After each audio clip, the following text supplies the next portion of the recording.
Hi, I'm Kim Bragman, your 2020 chairman of the board, and I want to welcome everyone to part 3 of our Housing Opportunity Series co-hosted by SABOR's Diversity Committee and Professional Development Committee. Today, I'm joined by Bexar County Commissioner in Precinct 4, Tommy Calvert. Tommy Calvert was elected Bexar County Commissioner for Precinct 4 in 2014 and is one of 5 executives of county government. He ran unopposed in 2018 and for his second 4-year term. He's the youngest and first African-American county commissioner in Bexar County. He represents over 500,000 residents of the 2 million who call Bexar County home.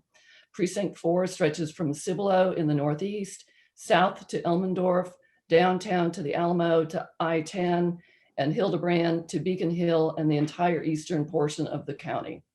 Commissioner Calvert, thanks so much for joining us here today. Chairwoman Bragman, it's an honor to be with you. Thank you for inviting. Thank you.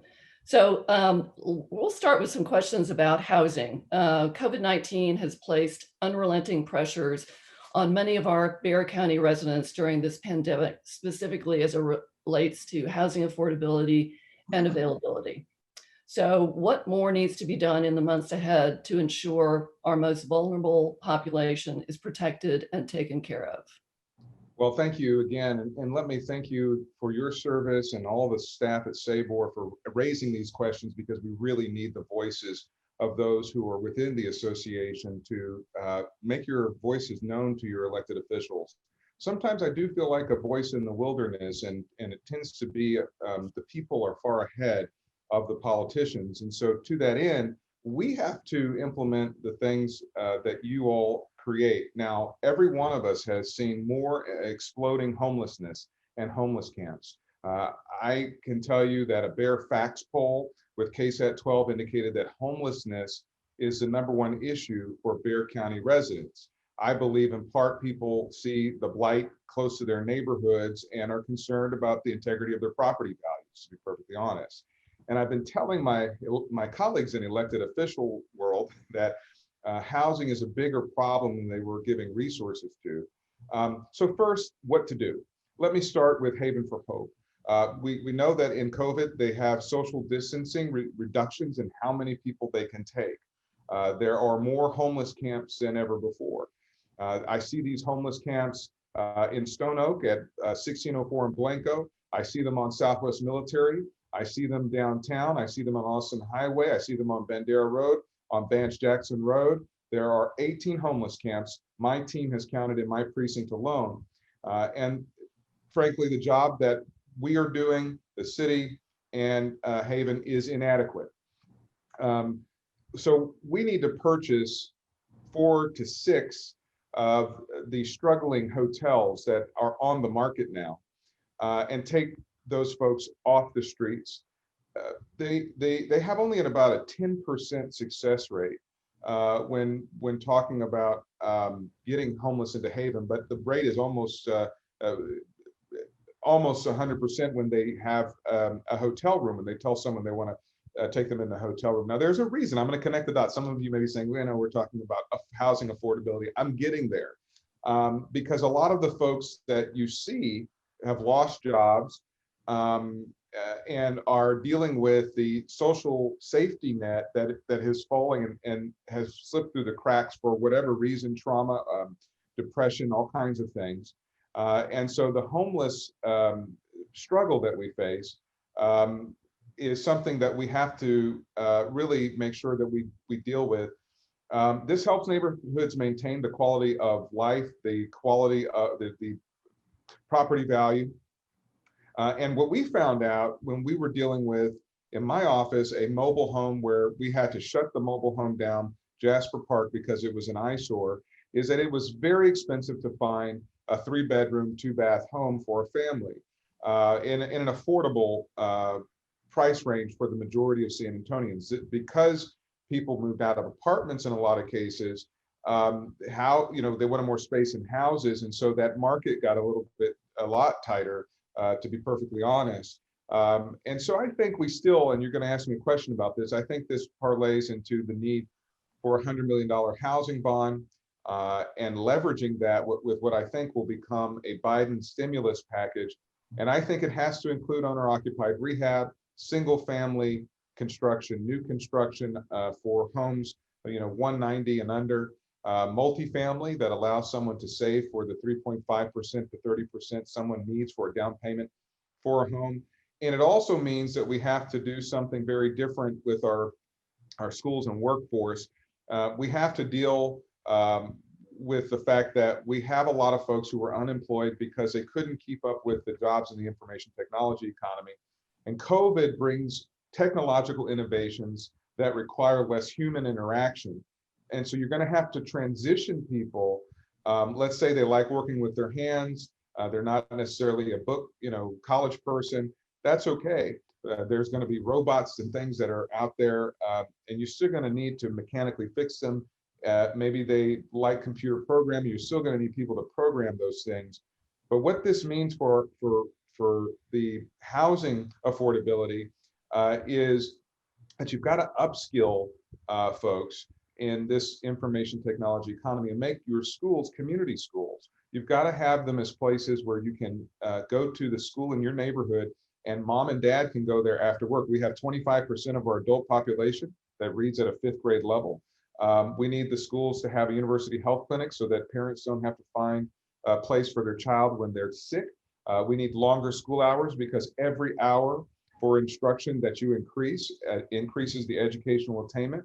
Saturday school, all of those things for us to stay competitive. So I put education, job training, and housing right in the symbiotic place together with community.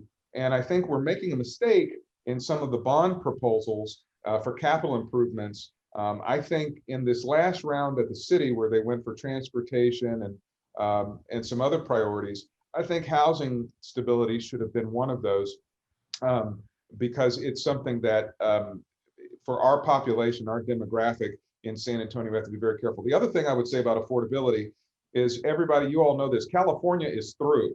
And you're going to have a lot of folks. I can't believe how many folks from Hollywood. I used to work in the entertainment industry in my work in human rights. And so my friend who's Madonna's choreographer is moving here. I met some other producers from Hollywood. They're moving to San Antonio. They say it is done. So of course, that price push of the Californians and just the migration to the South into San Antonio, that's where government needs to partner with the private sector to maintain the affordability that has been indexed, quite frankly, to the military.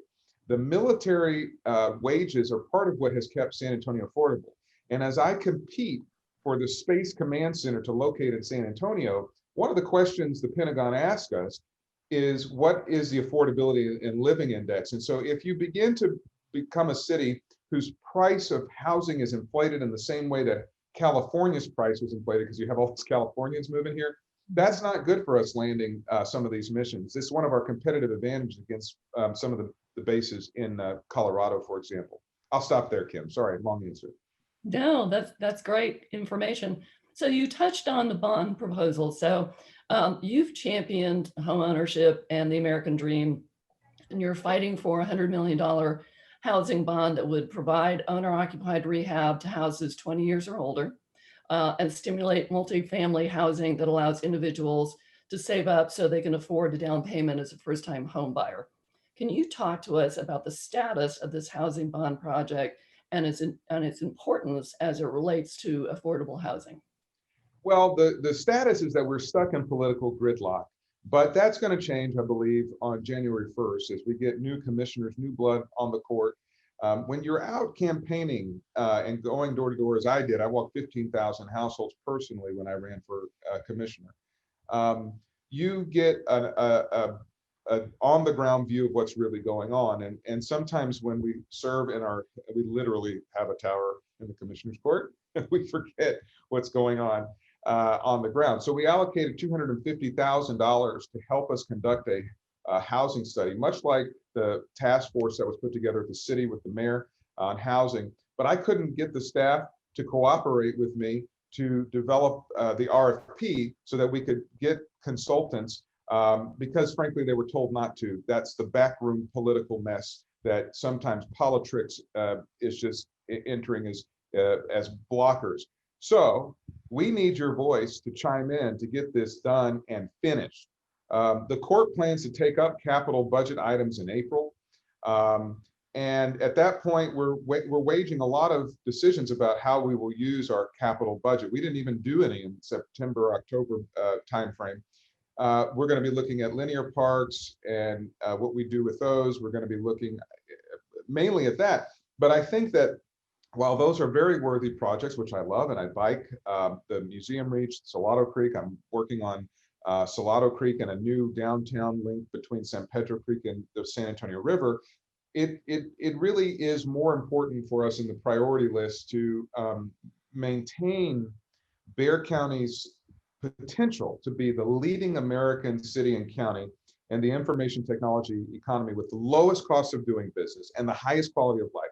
If we do this housing bond thing, I can't impress upon us how important that is. So it's stuck in political gridlock. We do have new energy and new folks coming, but just to be frank, I think we need more advocacy from the real estate community because this can get done. Realtors are not shy about being vocal in terms of protecting private property rights. So, great for that.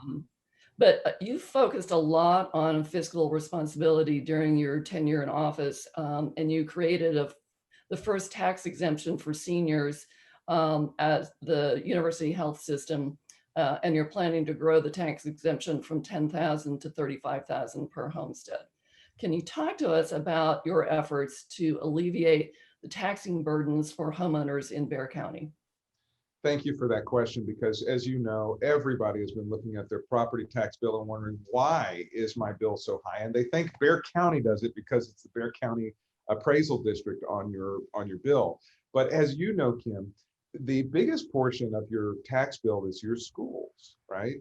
That is 51% of our bill. And the Commissioner's Court doesn't control the tax rate of the schools. The Texas legislature and the governor do.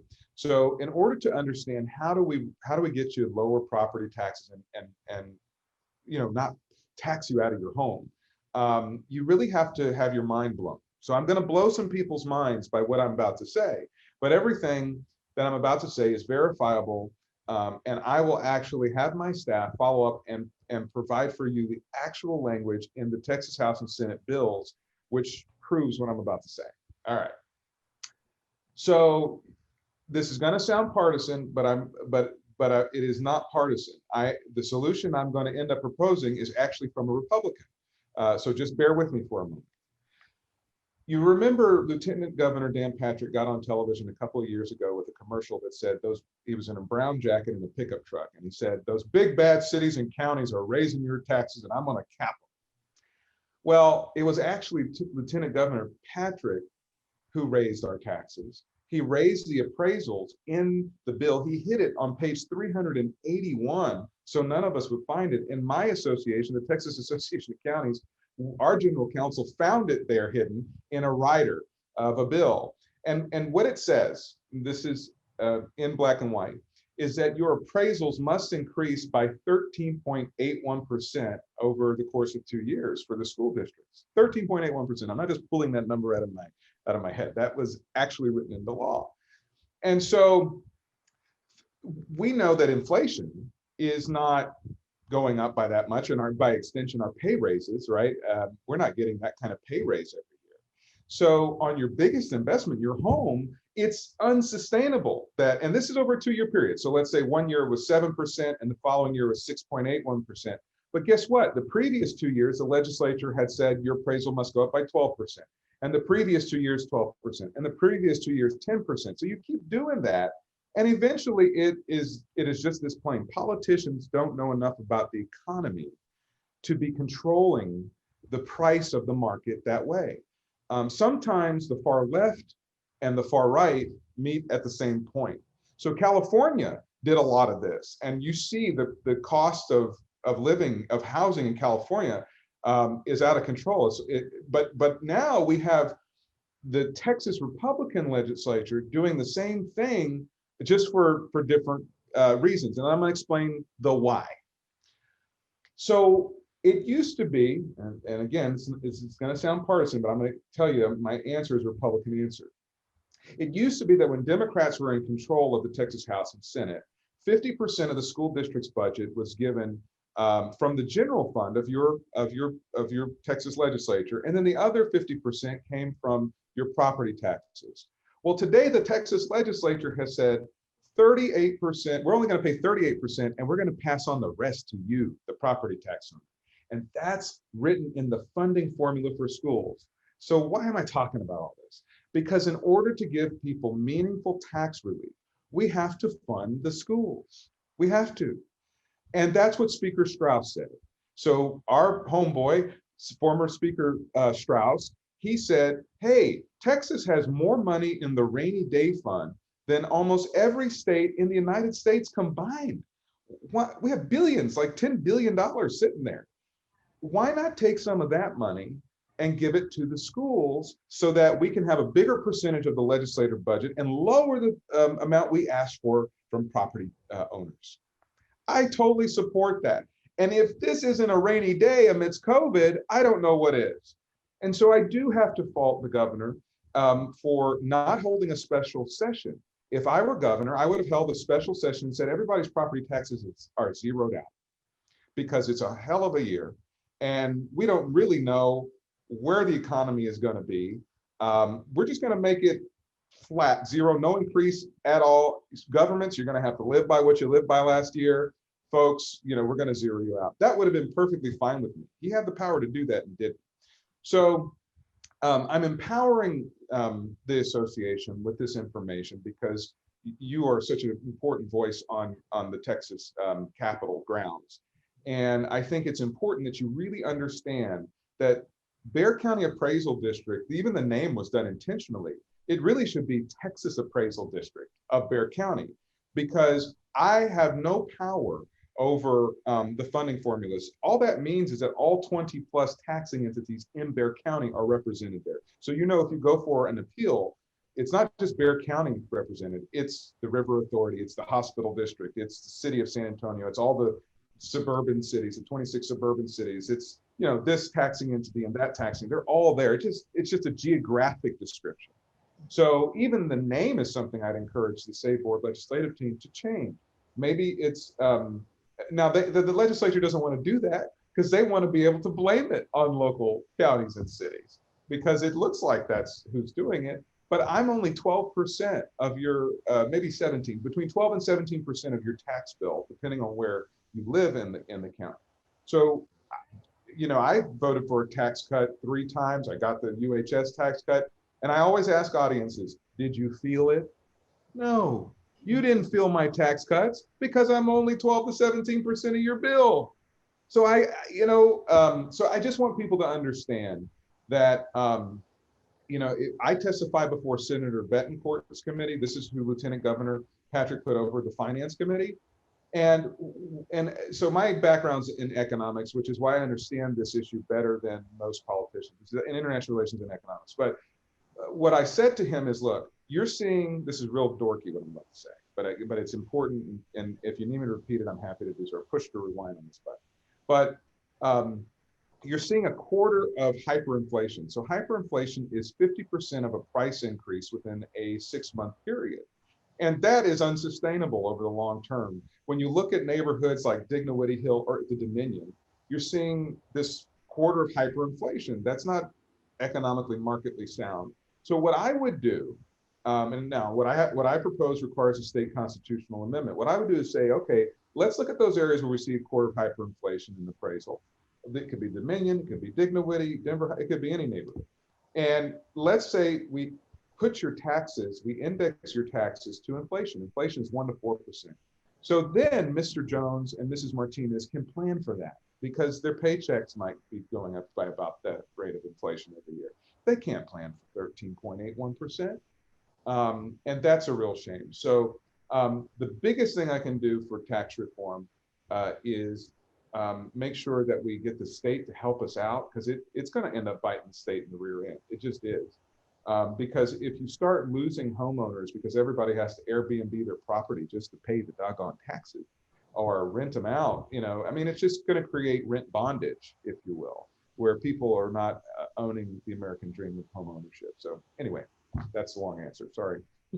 No, and that's a great segue into our next segment, which is economic growth and opportunity. So you refer to yourself as a bootleg realtor and developer trying to create jobs and opportunity in Precinct 4, and specifically your recruitment of Velocity, Texas, and New Child Safe headquarters on the east side.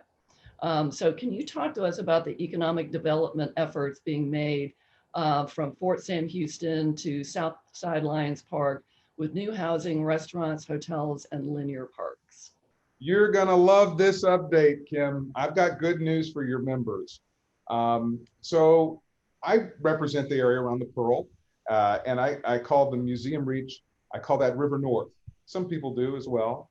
Uh, I represent King William just to the Blue Star Arts Complex. It's just outside of my precinct, but the Mission Reach, I call it River South. Uh, it's not in my precinct, but of course in the west, we created San Pedro Creek not too long ago and opened that up in the western end. I said, we need a river east. I'm all about our fair share. And so what would that be? That would be Salado Creek from Fort Sam Houston to Southside Lions Park, investing tens of millions of dollars into the landscape architecture, flood control, so that you can, once you take things out of the floodplain, then you can develop housing, restaurants, retail.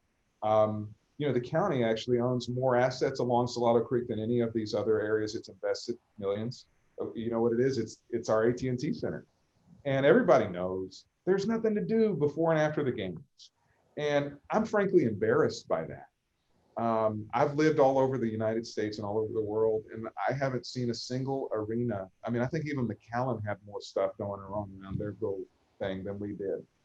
So I want to see that golf course, for example, of Willow Springs potentially taken out of the floodplain, and maybe there could be even a Ritz-Carlton there, or some other condos and housing and restaurants, things you can do before and after the game, like LA Live, where you have the JW Marriott next to a whole bunch of other amenities and restaurants, and even the Grammy Museum and bowling alleys, things like that. So here's the progress. I put in 2 engineering studies in the commissioner's court, and just, what is it, Wednesday today? Just this past Monday, I met with the tri-chairs of this committee that are going to begin to embark on developing community input about what you want to see along the Salado Creek. We have about 20 million at the River Authority that's parked to begin to do these improvements along the bike path, the linear parkway that's there now, from Fort Sam Houston to Southside Lions Park. And frankly, Kim, my vision on this changed a little bit when Hurricane Harvey was heading towards Bexar County. You may remember the projection of the weather was that it was going to come straight for San Antonio. At the time, I was on a religious pilgrimage in Italy, and I was preparing to come home because I said, I have to be home if there's a disaster. And my whole thinking began to switch, because a lot of folks don't know that Fort Sam Houston is in charge of Homeland Security for the entire Western Hemisphere. And having access, you know, around Splashtown, it often floods, the water tops over 35, makes it impassable to get in there. And I said, the real first priority is protecting Bexar County's #1 economic development engine in the history of the county, which is the military medical at Fort Sam. That created 2.5 times more jobs than the Toyota plant did. And a lot of people don't know that, but that consolidation of military medical is huge in our economy, $51 billion impact in our economy. And they got to keep rolling for the security of the entire Western Hemisphere. So I said, there's plans to create an $80 million tunnel that would take water out of that floodplain in along Salado, out into another drainage what do you call it? Drainage thing. Yeah, that's the technical term, drainage thing. And of course, there's about 16 flood control plans that the community can look at through this public process, which will go from December through April. And then we'll have to culminate more monies. I hope we'll have the advocacy of many people for the 2022 city bond to include River East. And we also will be advocating at the federal level for the Army Corps of Engineers to help with the dollars they have and other things. But you know, I will be very proud that 6 years of y'all hearing me talk about River East, we have a little bit of money and we're going to kickstart this month. That sounds very exciting. We'll stay tuned for more information on that. So let's talk about, you've got a background in international relations to create jobs for the people of Bexar County. You raised $44 million in foreign investments from investors in countries such as Vietnam, China, Nigeria, and Latin America for the Arts Residence and Thompson Hotel. Can you fill us in on your work with the Arts Residence and Thompson Hotel project? Yes, ma'am. It's one of my hallmarks. 1,300 jobs are created by that $140 million investment. This is foreign investment for American jobs, local jobs. 1,300 jobs is a lot of jobs in San Antonio. And I had noticed that San Antonio was very behind in terms of getting foreign investment here. And all these cities have developed all kinds of projects from a program that the federal government makes available to us called EB-5. You're like, what is this acronym you're talking about? EB-5 is just simply a program where the federal government says to high net worth foreigners, if you will invest in an American business or nonprofit, $500,000 or $1 million, you have to be repaid within 9 years for your investment, but we will give you a green card, a citizenship here in the United States. You can come here, you can open your business, your kids can go to American colleges for your investment in America. And so we actually ended up, Madam Chairwoman, raising $50 million. Now, what's behind that $50 million is actually potentially more exciting to me down the road. Why do I say that? All right. So in that $50 million, the average person in this program gets $500,000. So that represents 100 people, okay? And so those 100 people will be relocating in San Antonio, living in the Arts Residence and Thompson Hotel, relocating their business and hiring even more people in San Antonio. And what it gives me and this community an opportunity to do is think about, hey, maybe we could create a little Chinatown, a little Italy, a little Vietnamese area where you have the restaurants and you have all this cultural amenities in downtown San Antonio, like other big cities do, where you have this exchange where all cultures feel welcome here in San Antonio.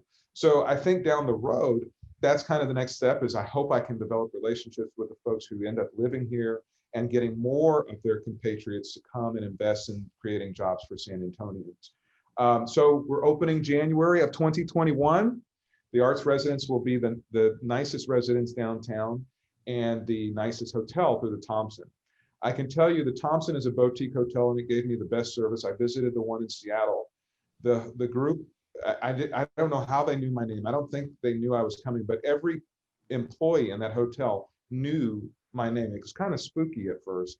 And then if I asked for like an appointment at a restaurant, at the time my back was hurting from the plane ride, I asked for a chiropractor. They would meet as a team of 4 or 5 and figure out the best place, the best time, and they would line it up perfectly without me even asking. It was pretty incredible service. So for the business consumer for San Antonio, this is a business hotel, the likes of which we don't necessarily have that high level of service in many places in San Antonio. So this just adds, because it'll showcase art, you know, in the Arts Hotel, which we went to Vietnam and they showed me an art hotel example. So that's part of it. There's going to be, you and I, Kim, have to go to the 4th floor pool and have a champagne toast to the good new prosperity for real estate. And by the way, I told them in my bootleg realtor thing, I said, I'm going to help you sell this thing. And do you know that that condo is the #1 selling condo in Texas? #1. And you've seen that the price range goes up to $5 million. And just a year ago, when I was hearing them say, they were saying that people from Dallas were buying them at 1.4 million untoured, just on the phone from the drawings and things. So the Houston EB5 and DC partners and Chuck Brim from Bernie, who were part of this team that put this together, I couldn't be more proud of the elevation. This is part of what I dreamed of, was elevating the scene, having lived in Boston, Washington, Orange County, Los Angeles, France, India. I've lived all over the world. And I said, we've got to elevate to keep up because of the demands of workers and the amenities that families want to see in a city. And so it's not for everybody, you know, but there are people who want to have that option. I think we have a lot of great things for families, but we needed some more stuff for the upper end business owner. And that's what this represents. Going forward, my vision is to bring other high-end real estate to our downtown, like the Ritz-Carlton, like the St. Regis, like the Clinton lines, even Shangri-La to Asia. You know, all of those upper end lines have, just like your Marriott Rewards or whatever, has a hotel bill, and you may come into town to, you know, go to a show or golf or whatever you want to do. These other hotels will end up opening that kind of business level consumer to see San Antonio and maybe think about investing in San Antonio. And that's why, in part, I did it. Got it. Well, I'll look forward to that glass of champagne. Yes, ma'am. Let's move on to infrastructure and community. So Bexar County's first historic and cultural park, Hot Wells Park, is something that you were instrumental in helping create. Can you talk to us more about educational and recreational opportunities that this park presents and your role in making sure this project went through? Well, of course, the mission reach that the county invested in predated my service, and it's a big legacy because 2,400 acres of parkland was restored, and people are enjoying it. And along that 2,400 acres of restored parkland was a jewel, the Hot Wells Spa, which was a home to Hollywood stars, and even President Roosevelt would stop there. As the film industry in Hollywood really began here in San Antonio, and I'm actually thinking the good Lord works in full circles, all kinds of crazy ways, but it feels like we're about to turn into that again, potentially, if we do some tax incentive stuff. But that deal was dead. There was disagreements between the developer, James Lifshutz, and the commissioner's court. It was as dead, Hot Wells was as dead as Frankenstein. But I was the negotiator. Well, I represent just across the street, and I don't normally step into another commissioner's precinct to do a deal. But I don't know if you know, Kim, the founding CEO and president of the Southside Chamber, Cindy Taylor. But Cindy is a good friend of mine. She's someone who almost helped raise me. And she was as the director of this Hot Wells Conservancy, and I just couldn't let that project die for what it meant to so many. And so I negotiated with Mr. Lifshutz and was the intermediary with the court to take Frankenstein, electrify him, and get him back to life. And so I'm very proud that we have the first cultural park. When I first saw the photos, before I'd even ever visited, I'd never even visited when I did the negotiation. But when I saw the photos, it reminded the ruins, because the place burnt down, the ruins of it reminded me of like Israel. I don't know, it just was so beautiful and so different. And of course, these ruins are going to be restored. The buildings are going to be put back together. So they're going to be on a capital campaign, which you all might want to jump in on, to raise money for the restoration so that the buildings can be used indoors again. Right now, you just do outdoor events. You can do a movie night, you can have a food festival and things like that, and see the history and read about it on the marquees and things, which is super cool. I mean, Valentino and all kinds of Hollywood celebrities from just the golden era of Hollywood. So anyway, very proud of that. Go down there and recreate bike like I do. We can do a bike ride down there, Kim. We got champagne to burn off. We can do a bike ride. Yeah, we'll see about that one. All right. So you also created the concept of the Greenies urban farm in Dignity Hill on a 10-acre tract of land. How will this land be utilized, and what will the impact be on housing and residents in that area? Have you seen my vegetables? Have you seen how big they are down there? I don't know if you've seen photos. I've seen TV clips of it, so but not in person. Well, the TV clips are probably from the opening, but now the vegetables, like we have cabbage, kale, broccoli, spinach, they are huge. And I can't take credit. It's the master gardeners of Bexar County, San Antonio, who have been on that farm. Our first harvest is going to be the second and third week here of December, and I'm really proud. It was originally built to move the Agricultural Extension Service office from 14 Cherry Ridge to a working farm that they could teach. And we have a outdoor classroom for 300. We're going to have an event space for 300 indoors where you can do weddings. There's a water feature that connects to Minger Creek on the backside of this. It's absolutely beautiful. We wanted to have a place where you wouldn't have to go to Fredericksburg for those iconic hill country farm photos for weddings and engagements and things like that, but you'd be able to do it in here. But more importantly, I wanted to let people know how food is medicine. And so we have diabetes and food deserts and all kinds of terrible nutrition in Bexar County. And so I helped build an $8 million clinic just up on the other side of, it's close to Walter Street. So for those who don't know where this urban farm is, it is right behind Wheatley Middle School, close to the Wheatley Courts, what I call the Wheatley Courts, what you may call in realtor land, East Point. Yeah, I think that's what they call it, East Point. And so it's an area that was overgrown between the Union Pacific Railroad and the school, and it used to be called the Goonies because it was so like, messed up and you don't want to go back there. But now we're calling it the Greenies. So we'll be able to tell people who have an ailment at our clinics, go down to the Greenies if you have X, Y, and Z, and go get you this herb or get you this, eat this vegetable or whatever. It's good for that particular ailment. But first and foremost, it's going to the food bank. It's going to the food bank to help people in the crisis. One of the things I didn't realize when I created it was that there is currently in the lines of people waiting for food at the Alamo Dome and other places you see around town, Toyota Field and things, there's some gaps. And there are some folks in our community who happen to be undocumented and they haven't been fed in 2 or 3 weeks. And this just recently came to my attention. There's regulations and red tape locally and in Washington that some people are afraid to give their information because that's being requested right now. I have told the Ag Extension Service that whoever's hungry will be fed. I don't care, what the document is, let's feed them. So I'm very proud of that. And you'll have an opportunity once we get the new Ag Extension Service building in phase 2. This is just phase 1 that we have up. You'll be able to go and take classes on everything on how to make beer and wine. I hope to have a winery and grapevines there, to financial literacy, to falconry. I hope we'll have some livestock so that young people can enter those into the stock show and rodeo.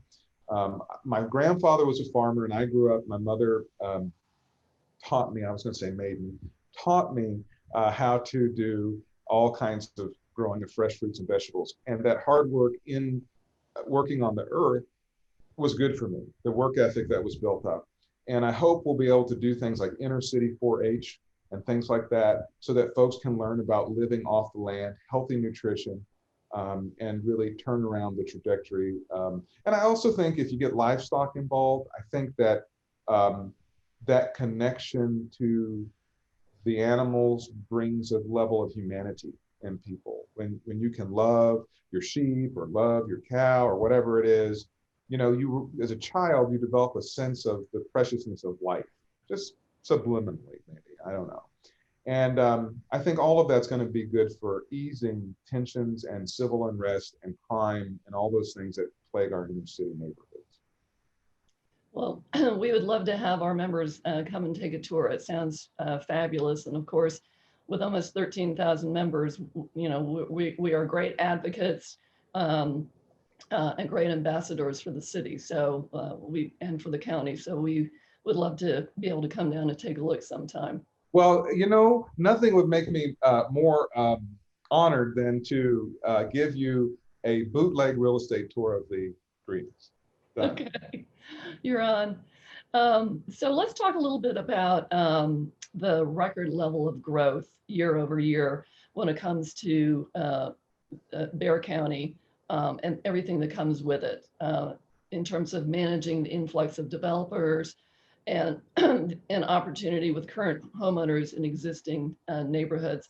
How do you balance the influx of growth with the pushback or reluctance to change at times from the community? You know, I actually started my business in 2002 to bridge that very divide. You know, a lot of folks. So I had a consulting business, Calvert International Consulting, public affairs, public relations business, and a lot of people don't know that the folks who own the Apollo Theater in New York and wildly famous family, the Sutton family, you know, they are from here, and a lot of people, they were getting ready to do a $5 million apartment complex in Denver Heights, right across from the Frederick Building, and they weren't getting a lot of help. And of course, some of the neighbors, you know, wondered, you know, what's going on and what's this going to mean? It's right at the corner of Commerce and Olive. And so I began to, you know, help them get incentives to put the project together and talk to the community about how do we do that.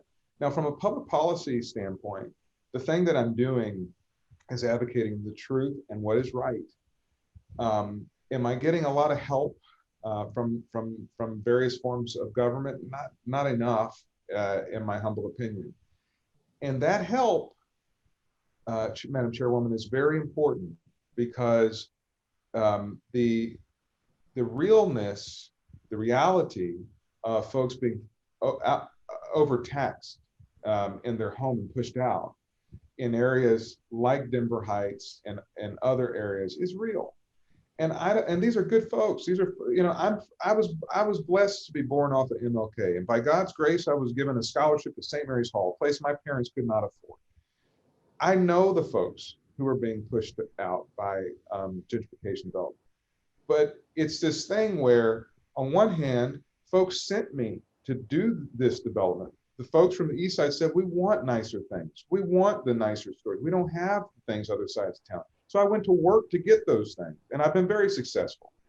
Where we haven't been successful is the heart of compassion that says, you know, Mrs. Jones, who's endured crime and blight, she's worked and lived, you know, she's retired. She's worked and lived her whole life. She shouldn't be forced out just because she, you know, can't pay the property taxes.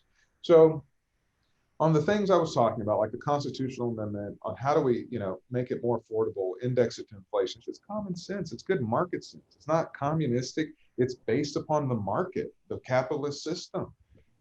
And so I need more help, quite frankly. I need my court to understand when we talk about affordability, you know, affordable housing, it's not just about poor people. It's about working people, all people. I'm talking about homes from, you know, $200,000 and below, which is frankly the majority of the working folks in San Antonio. They're having a hard time finding that affordability.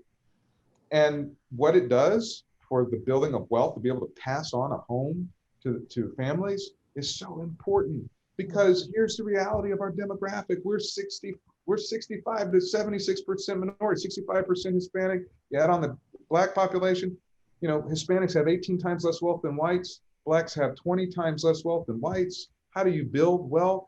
Home ownership, real estate. So we have always wondered, why doesn't San Antonio have this? Why are we behind? Why don't we get the concerts? Why didn't this happen and that happen? It's because of disposable income and a lack of wealth. You begin to build wealth for everybody, and all those amenities come. But you force people out of home ownership, and then you become like a lot of big cities, homeless camps, blighted, ugly, tension, racial, just people angry at each other. We have an opportunity and a window, a short window of the next decade, I believe, to get this better. You know, I always used to complain as a young hotshot. I used to say, you know, we're 30 years behind every major city I've ever visited with respect to reinvesting in our historic older areas. But the grace that God gave us is to be able to learn from the places that fail.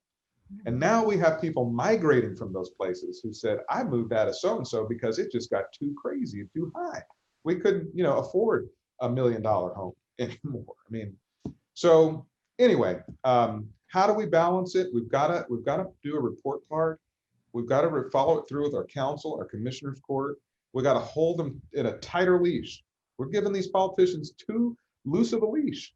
We got to say, we need this to help home ownership. We need that to help with taxes. We need this and the other. And we got to get it done. It's time to execute. So I feel 2021, the new year, I become the senior member of the Commissioner's Court. I can't believe that. And I hope I'll be able to lead us with your help to policies that just make sense. I don't think anything, if I'm not making sense to you, please do tell me. But I hope that I'm just making common sense for how we can all live in a community. Well, I would tend to agree with you. It seems like a misnomer to say affordable housing. Really, we should be talking about housing affordability, because that's really what it is. Because unfortunately, affordable housing comes across as low income, Correct. and that's, that just doesn't sell, right? Yeah, politically, you're so Right. right. And thank you for that frame, because I'm going to use that, housing Okay, affordability. it's yours. Thank you. You bet. So you relocated the Bexar County Housing Authority to the old East Side Medical Clinic. Can you talk to us about what the Bexar County Housing Authority does and why its position on the east side is of particular importance? Well, the Bexar County Housing Authority is much like the San Antonio Housing Authority in that it gives people a stability in the unincorporated territories in suburban cities like Balcones Heights or Universal City or Windcrest or Leon Valley, wherever, gives them an opportunity to become self-sufficient by dealing with the unaffordability of housing.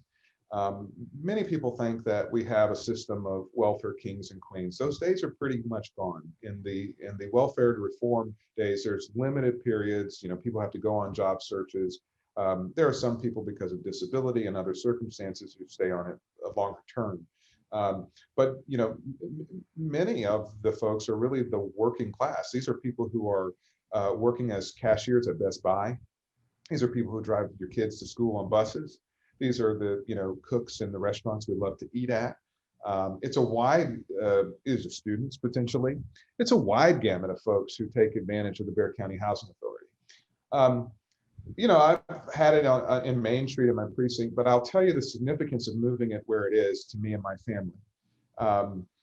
You didn't know this when you asked this question, but probably 30 plus, almost 40 years ago, my father was asked by a group of Black doctors led by Dr. Frank Bryant to ask the city to take that land in the 80s and help the doctors build that medical clinic. There was no medical clinic on the east side of that caliber at that time. And that area was full of prostitution.